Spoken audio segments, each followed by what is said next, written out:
Oi, gente, que privilégio poder estar com vocês, poder compartilhar um pouquinho da minha experiência essa semana com Vem Segue-me. Mil perdões, porque na semana passada eu tive um problema com a minha passagem, acabei tendo que adiar um pouquinho e justo quando eu estava viajando era o dia de poder postar meu vídeo e acabei não conseguindo. E mesmo aqui eu vou falar assim só as minhas impressões, eu vou te contar as sensações que eu tive. Eu estou com a minha filha, vim passar uns dias com ela aqui nos Estados Unidos e é difícil não ter as suas escrituras físicas, não ter as suas anotações. Mas eu vou falar sobre as minhas impressões sobre Alma 30, 31, como, como são gratificantes esses capítulos e quantas coisas nós podemos aprender. Me chamou muita atenção quando a gente vê tanto Corió, o anticristo, quando ele aparece tentando deturpar, tentando desencaminhar o povo, tentando enganar. E assim, o anticristo ele sempre tem características muito parecidas. Primeiro, ele nega Cristo, ele nega a sua doutrina. E ele vai fazer de tudo para tentar convencer as pessoas que não existe Deus. E é muito interessante porque ele acaba sendo pego na sua própria armadilha. Depois ele confessa que ele foi enganado pelo Satanás. E eu fiquei pensando sobre isso, sobre esse ser enganado. Né? Às vezes é muito fácil a gente dizer, o Satanás me enganou. Inclusive ele diz que o Satanás apareceu para ele em forma de anjo. Mas aí eu fiquei pensando, como é que a gente pode fazer para que a gente não caia nos enganos? Ou como eu posso fazer para não ser enganado? E aí vem uma série de reflexões, porque certamente, quando eu guardo os mandamentos de Deus, quando eu tenho o Espírito Santo comigo, isso vai ser mais difícil acontecer. É, todos nós sabemos que podemos cair em uma armadilha, mas quando nós somos sensíveis à voz do Espírito, isso fica muito mais difícil. Quando nós conhecemos a doutrina de Cristo, isso fica muito claro. Então, em que momento, né, ele pode ter enfraquecido a sua fé a ponto de se deixar levar por um falso anjo ou pelo Satanás? Então, fico alerta para a gente que o nosso testemunho é algo muito frágil, ele precisa ser fortalecido. E ele é fortalecido através de leitura das Escrituras, através de oração, reuniões familiares, ida ao templo, ida à igreja, renovar nossos convênios.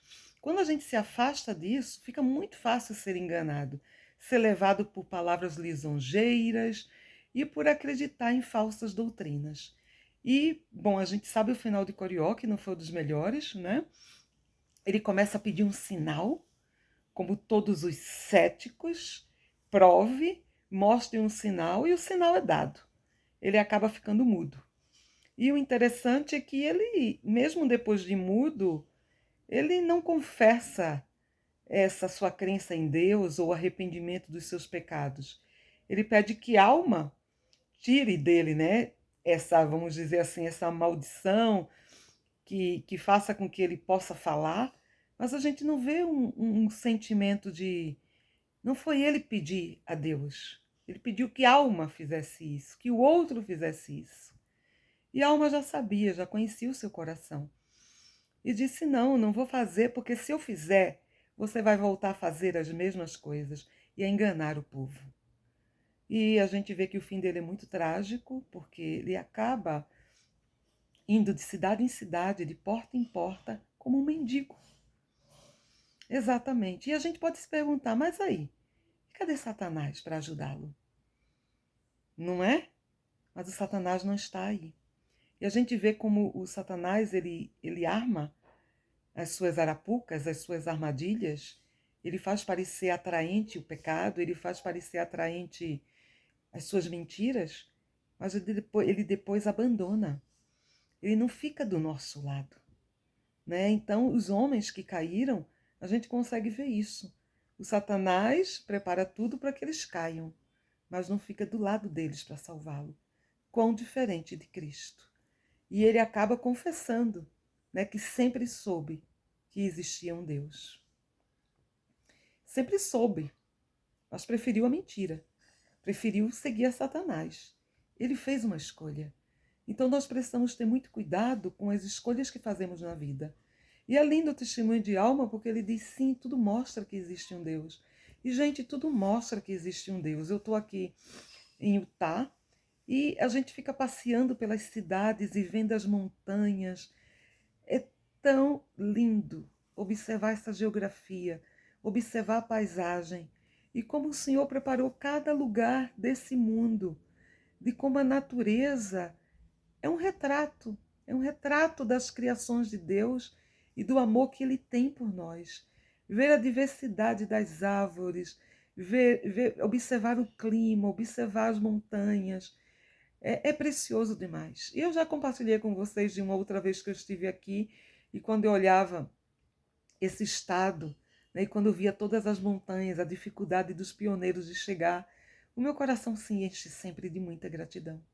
Muita gratidão por saber que o sacrifício deles nos ajudou a conhecer o Evangelho e ter esse Evangelho espalhado em todas as nações. É muito gratificante sentir tudo isso, sentir o amor de Deus, sentir a natureza perto, sentir que Deus nos ama. Sim, tudo mostra que existe um Deus. Quando a gente vai para a Alma 31, é também muito curioso, porque a gente vê que existia um homem chamado Zoran e que esse homem é um apóstata. Apóstata é aquele que se afasta do Evangelho. E ele começa a tentar levar outros com ele. Ele começa também a ensinar falsas doutrinas e muitos dos nefitas acabaram se tornando zoramitas. E agora eles tinham doutrinas próprias e eles se sentiam melhores que os outros. Quando eles oravam, era assim, você sente a empáfia, o orgulho. E além disso, os pobres eram rechaçados dos seus lugares de adoração. Então a gente fica pensando, de um lado, Corió, né, com seu final trágico e um anticristo, do outro lado, Zorã, um apóstata, levando as pessoas a acreditarem em falsas doutrinas. E é muito interessante porque a alma acredita no poder da palavra. E como o poder da palavra de Deus, ele ainda pode converter, ele pode mudar vidas. A verdadeira doutrina ensinada pode transformar. E pode transformar através da pregação do Evangelho. E é tão interessante porque a alma reúne um grupo de homens e decidem fazer uma missão e pregar o Evangelho aos oramitas. E eu fiquei pensando nesse grupo de homens que ele escolheu, porque diz que ele escolheu 3 dos filhos de Mosias, e a gente sabe o passado dos filhos de Mosias. A gente sabe que eles eram perseguidores da igreja, que eles se arrependeram, eles estavam com alma naquele momento que o anjo apareceu. E a alma também é esse pecador que se converteu. Então ele escolhe os filhos de Mosias, ele escolhe a moleque, que é aquele, lembra que o recebeu na sua casa, que também antes não havia dado importância ao evangelho, que também se converteu, que acabou perdendo tudo em Amonia, que foi acolhido por Alma em Zaraenla. Pois é, ele escolhe a moleque. Mas o que eu mais me tocou foi que está Zezron com eles. Gente, meu coração se encheu de gratidão. Porque olha só, a gente lê o livro de Mórmon tantas vezes e tem coisas que a gente não observa. E eu não tinha observado que Zezron estava nessa missão. Eu até comentei em outra aula, porque Zezron foi aquele advogado que foi lá e combateu a moleque com todas as forças, né? Aquele que chegou a oferecer dinheiro para ele. E que depois ele acabou se convertendo ao evangelho. E quando ele viu que ele podia ter sido responsável até pela morte de Alma e a moleque, ele teve que fugir de Amonia, ele ficou extremamente doente. Vocês lembram disso? E no final das contas, quando ele soube que Alma e a moleque tinham chegado na cidade, ele ficou muito feliz porque soube que eles haviam sido libertos. E ele pediu que, por favor, eles os curassem. E Zezron tem um final tão diferente de Corió, porque ele se arrepende de verdade, ele muda a vida, ele defende a Alma e a moleque, e ele logo é designado como um missionário. E eu sempre quis saber, eu disse, poxa vida, ele era tão eloquente, era um advogado maravilhoso, ele deve ter feito coisas grandes, mas eu não lembrava.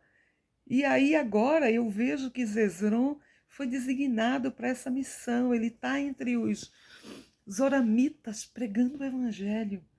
Gente, que coisa linda, porque a gente tem aí um grupo de pessoas imperfeitas que se arrependeram através do Evangelho e agora estão convidando e ajudando outros a vir a Cristo.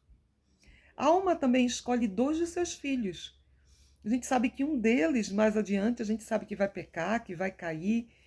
Mas eu fico pensando, eles estavam nessa missão. E quantas coisas eles devem ter aprendido nessa missão?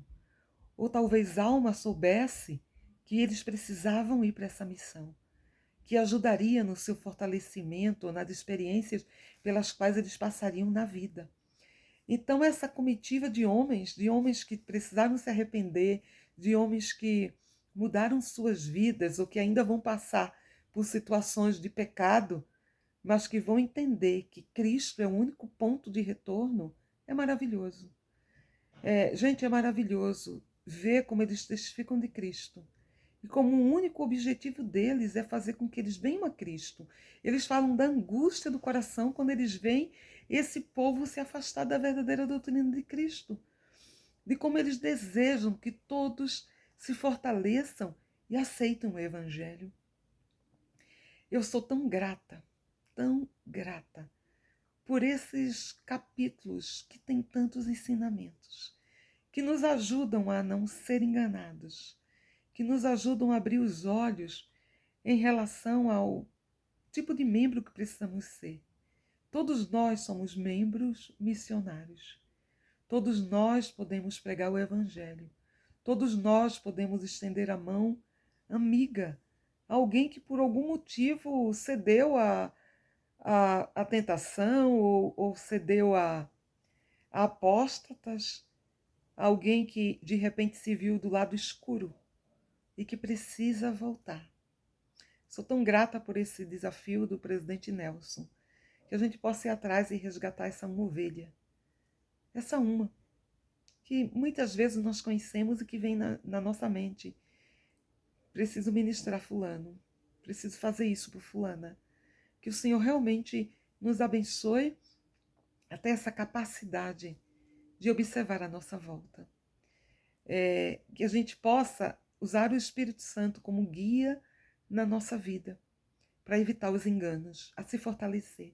Que a gente possa ter sempre um coração grato e observar à nossa volta as grandes coisas que foram criadas para nós. Esse mundo lindo que mostra que existe um Deus.